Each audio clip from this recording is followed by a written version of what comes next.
राधे कृष्णा ब्रजमंडल 84 कोस यात्रा में आप सभी का स्वागत है।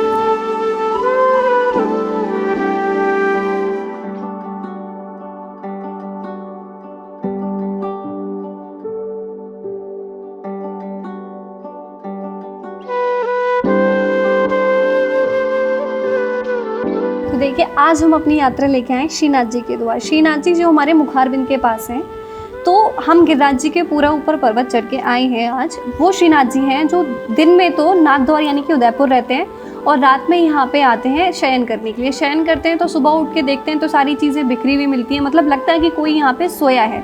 तो ये वही जगह है, वही श्रीनाथ जी हैं।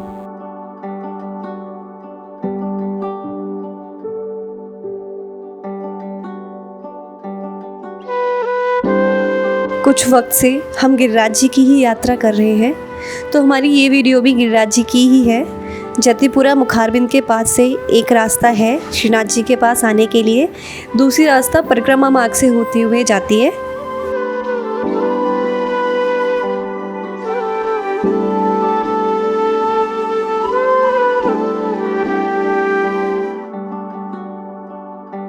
श्रीनाथ जी के दर्शन करने के लिए हमें पूरा गिरिराज जी का पर्वत ऊपर चढ़ के जाना पड़ता है। तो जिस दिन मैं शूट कर रही थी उस दिन बहुत बारिश थी, तो सभी पत्थर बहुत फिसलने हो रहे थे और बहुत सारे बंदर भी यहाँ बैठे रहते हैं पहाड़ों पे, तो बहुत सेफली ऊपर जाइएगा। लेकिन ऊपर जाने के बाद जो नज़ारा है वो बहुत ज़्यादा ही खूबसूरत है। तो अभी हम ऊपर चलते हैं, फिर श्रीनाथ जी के दर्शन करेंगे।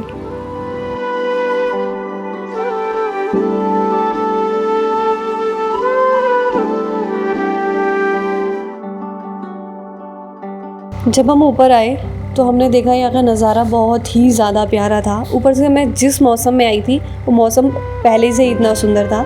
लेकिन जब भी आप यहाँ आते हैं, ऑब्वियसली अभी गिरिराज जी की पूजा आने वाली है, गोवर्धन पूजा पे आप यहाँ आइए, यहाँ के दर्शन कीजिए, आपको यहाँ आके अलग ही सुकून मिलेगा।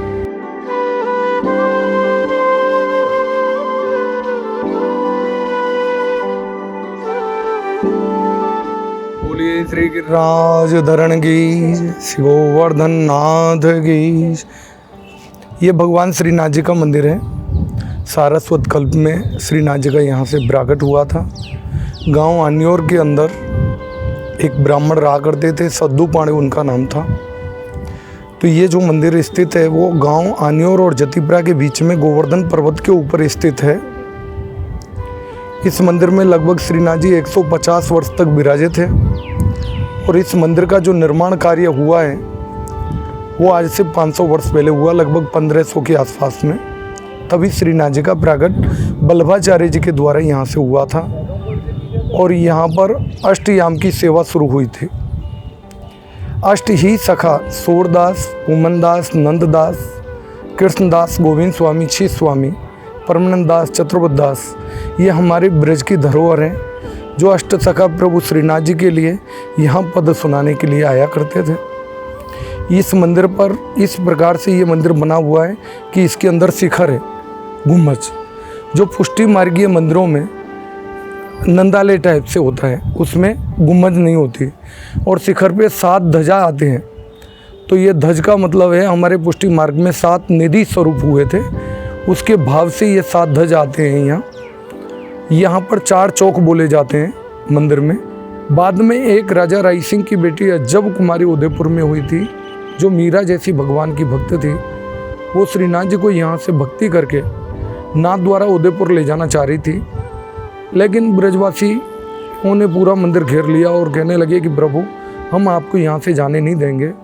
उस वक्त भगवान ने बतलाया कि भाई दिन में मैं नाथ द्वारे रहूँगा, 8 समय की झांकियों में से 7 समय के दर्शन मैं नाथ द्वारे में दूंगा, मगर 8वीं शयन ब्रज में आके करूंगा।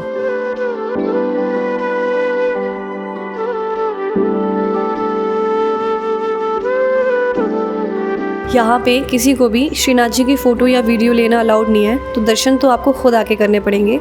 लेकिन मैं एक छोटी सी इमेज आपके सामने रखी है ये बताने के लिए कि हमारे श्रीनाथ जी आखिर दिखते कैसे हैं।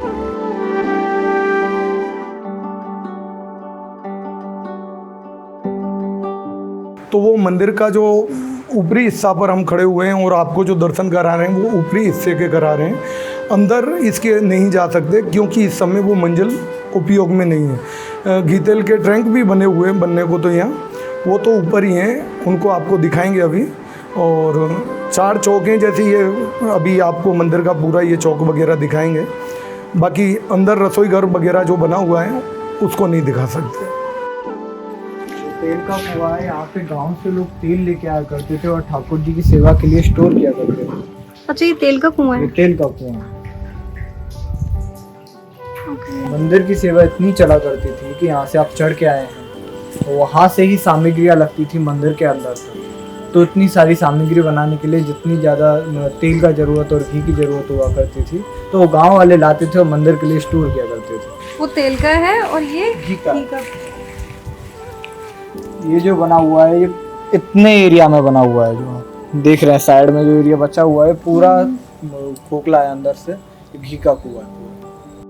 ये भंडार घर है। अच्छा, यहाँ पे कई सारे रूम बने हुए हैं, करीब 20 से 25। यहाँ पे इसके मंदिर के नीचे तरफ, इसीलिए मंदिर ऐसा है, कहीं से ऊंचा, कहीं से नीचे, कहीं से ऊंचा। अच्छा, उन रूमों में ठाकुर जी के लिए सामग्रियाँ बनाई जाती हैं। अरे बाप रे। ये तभी से बंद है। ठाकुर जी यहाँ से नाथ द्वारा पधार गए थे तो उसके करीब 2-3 सालों तक मंदिर में सेवा नहीं चली थी, तभी से बंद हो गया था। फिर नीचे की जो सामग्रियाँ बना करती थी नीचे ना बनकर फिर मंदिर के नीचे बनने लगी, गिरिराज जी के नीचे, ना कि मंदिर के नीचे बन गई।